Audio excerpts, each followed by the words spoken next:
মা দুর্গাকে প্রণাম জানাই, তারপরে মা শারদাকে প্রণাম জানাই, তারপরে দর্শক বন্ধু চরণে প্রণাম করি, তাদের চরণের ধুলিকে প্রণাম করি, তাদের চরণের ধুলির মধ্যে যে অণু আছে তাকে প্রণাম করি, তার অণুর মধ্যে যে পরমাণু আছে তাকে প্রণাম করি, পরমাণুর মধ্যে যে ইলেকট্রন প্রোটন নিউট্রন আছে তাকে প্রণাম করি।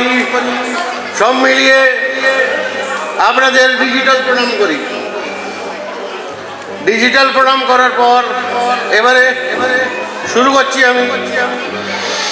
আপনারা একজন আমাকে জিজ্ঞেস করলো যে সবচেয়ে হাসি খুশি কোন প্রাণী থাকে, জানেন? হাতি। হাতি হাতি কেন জন্য সবসময় দাঁত দেখিয়ে থাকে, সবসময় ওর দাঁত বাইরেই থাকে। স্কুলের মাস্টারমশাই একটা ছেলেকে জিজ্ঞেস করলো 1 কিলো তুলো আর 1 কিলো লোহার মধ্যে কি ভারী? একটা ছেলে উঠে বললো, স্যার 1 কিলো লোহা। বললো 1 কিলো লোহা কি করে? আমি তো বলছি 1 কিলো লোহা আর 1 কিলো তুলোর মধ্যে কি ভারী? দুটোই 1 কিলো যখন, তখন লোহা কি করে ভালো যেতে পারে? বললো একটা কাজ করুন স্যার, আপনি আমাকে তুলো ছুঁড়ে মারুন আর আমি আপনাকে লোহা ছুঁড়ে মারছি।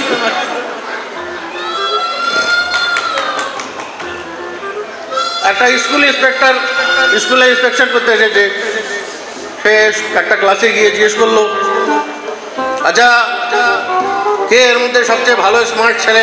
একটা কোশ্চেন জিজ্ঞেস করবো? বললো হ্যাঁ স্যার, জিজ্ঞেস করুন। ইন্সপেক্টর সাহেব জিজ্ঞেস করলেন, একটা গাড়ি 80 কিলোমিটার স্পিডে উত্তর থেকে দক্ষিণ দিকে যাচ্ছে, আমার বয়স কত? ছেলেরা কিছু বুঝতে পারলো না। আবার জিজ্ঞেস করলেন, একটা গাড়ি উত্তর থেকে দক্ষিণ দিকে 80 কিলোমিটার স্পিডে যাচ্ছে, তো আমার বয়স কত? পেছন থেকে পাঁচুক দাঁড়ালো, বলবো স্যার? হ্যাঁ, বাহ, এই তো স্মার্ট ছেলে। বলো বলো কি নাম তোমার? স্যার আমার নাম পাঁচু। বাহ, খুব ভালো, বলো তুমি। স্যার আমার একজন বড় ভাই আছে, তার বয়স 40-20। উনি আধ পাগলা, সেই জন্য আপনার বয়স 40 হবে।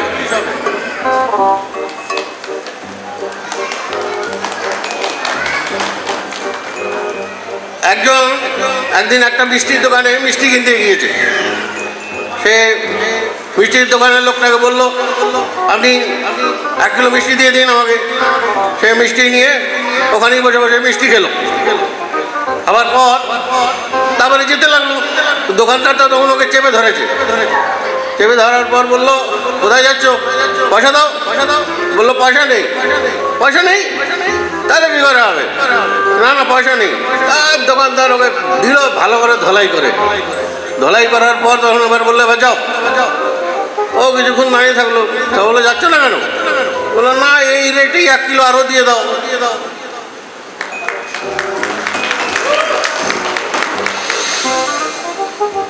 একদিন আমি একটা স্বামীজির কাছে গেলাম। স্বামীজির কাছে গিয়ে বললাম, স্বামীজি আমার খুব বাঁচার ইচ্ছে, অনেকদিন ধরে বাঁচতে ইচ্ছে করছে, কি করা যায় বলুন তো? স্বামীজি বলল, খুব বাঁচার ইচ্ছে? আচ্ছা তাহলে একটা কাজ করো, বিয়ে করে নাও। বিয়ে করে নি? আচ্ছা বিয়ে করে নিলে কি হবে? বলে বিয়ে করে নিলে তোমার বাঁচার ইচ্ছাটা কম হয়ে যাবে।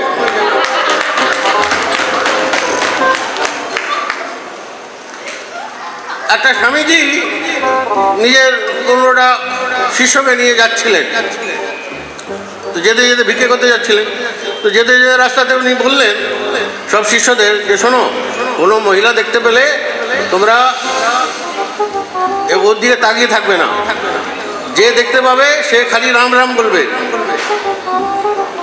বললো ঠিক আছে স্যার, ঠিক আছে স্বামীজি। কিছু দূর যাওয়ার পর একটা শিষ্য বলে উঠলো, রাম রাম। পরের শিষ্যগুলো বললো, কোথায় কোথায় কোথায়?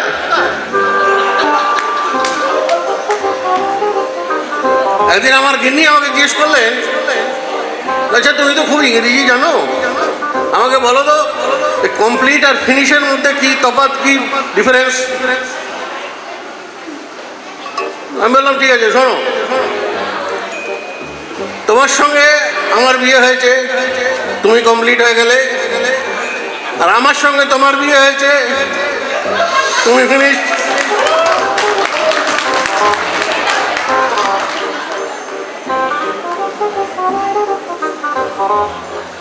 মহিলারা খুবই কঠোর হয়, আপনারা জানেন, খুবই কঠোর হয়। একবার ট্রেনে ট্রাভেল করছিলাম, তো পাশে একটা সুন্দরী মহিলা এসে বসলো। তো কিছুক্ষণ পর আমার ঘুম পেয়ে গেল। তো ঘুমিয়ে আসতে করে ওর মাথার ওপরে কাঁধের ওপরে মাথাটা আমার টিকে গেল। একবার পর তো তো চেঁচিয়ে উঠলো, আরে কি করছেন মশাই, ঠিক করে বুঝতে পারছেন না? আপনি বুঝতে পারছেন না? কে মহিলা বসে আছে পাশে? চেঁচামেচি করে উঠলো। তারপরে কিছুক্ষণ পর এই সিনটাকে আপনি এবার রিভার্স করে দিন। যেতে যেতে মহিলাটার ঘুম পেয়ে গেল। মহিলাটার ঘুম পাওয়ার পর ও আমার মাথায় কাঁধে ওপর নিজের মাথাটা রেখে শুয়ে পড়ল। এবার আমার যাওয়ার ছিল পালঘাট, আমি চলে গেলাম চেন্নাই।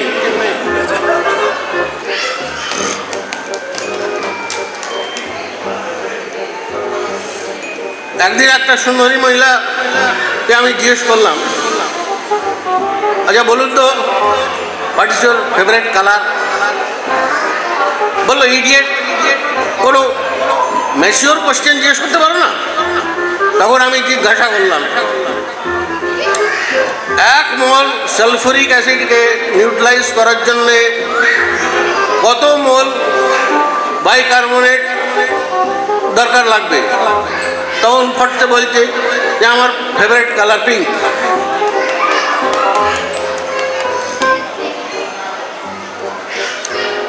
জেলার সাহেব একদিন জেলে রামলীলা হয়েছে এবারে। তো জেলা সাহেবকে লক্ষণ বানানো হয়েছে। তারপরের দিন জেলা সাহেব বাইরে বসে বসে কাঁদছে, ওকে সাসপেন্ড করে দেওয়া হয়েছে। ওই গিয়ে জিজ্ঞেস করলো কেউ যে কেন কেন কাঁদছো ভাই তোমরা? তুমি বলো, আর বলবে না, যাকে জড়িবুটি আনার জন্য পাঠিয়েছিলাম যে কয়েদিকে, সে কয়েদি ফিরেই আসেনি।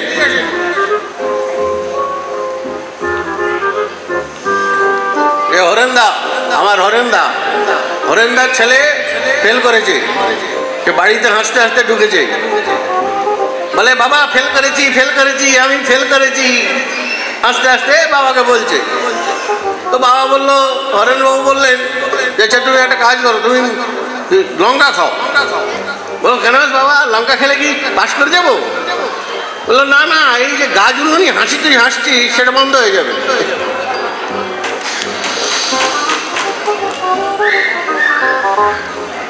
আমাদের অটল বিহারী বাজপেয়ী সাহেব খুব রসিক লোক ছিলেন। তো যখন পরমাণু পরীক্ষা হচ্ছিল পোখরানে, তখন উনি রাত্রি 2:30টার সময় কালাম সাহেবকে ডেকে ফোন করলেন, কালাম সাহেব সব ঠিক আছে তো, সব ব্যবস্থা ঠিক আছে?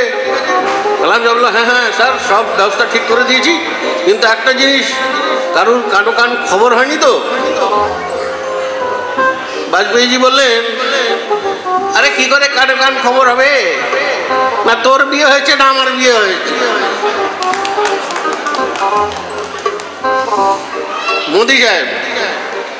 মোদি সাহেব জাপানে গিয়েছিল। জাপানে গিয়ে 2 লক্ষ কোটি টাকার লোন নিয়ে এসছে 50 বছরের জন্য। 2 লক্ষ কোটি টাকা 50 বছরের জন্য নিয়ে এসেছে। আর ফেরতে কি দিয়ে এসছে ওনাকে? ওদের গীতা দিয়ে এসেছে, আমাদের সবচেয়ে পবিত্র গণ্য গীতা দিয়েছে। 50 বছর পর যখন লোন পূর্ণ হবে না, তখন ওরা গীতা খুলে দেখবে, তার মধ্যে লেখা হবে, কেন ব্যর্থ চিন্তা করছো, তোমার কি ছিল যে তুমি কাঁদছো, আজকের যা তোমার সেটা কাল তোমার থাকবে না, অন্য কারোর হয়ে যাবে।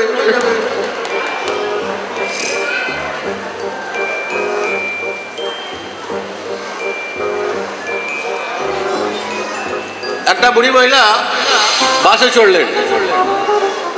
বাসে চড়ার পর কোনো সিট খালি ছিল না, তো ড্রাইভারের একটু দয়া হলো, তো ওই যে বাসে একটা বোনেট হয়, যার পরে যেখানে গিয়ার টিয়ারগুলো লাগে, সেই বোনেটে ওটা পরিষ্কার করে ওটাকে বললো এখানে বসো। কিছু দূর যাওয়ার পর একটা সুন্দরী মহিলা চড়লো। তো সুন্দরী মহিলা চড়ার পর অনেক লোকেরাই ওকে সিট দিতে লাগলো, তো বারণ করে দিল, না না আমি বসবো না বসবো না। তখন বুড়িটা চেঁচিয়ে বললে,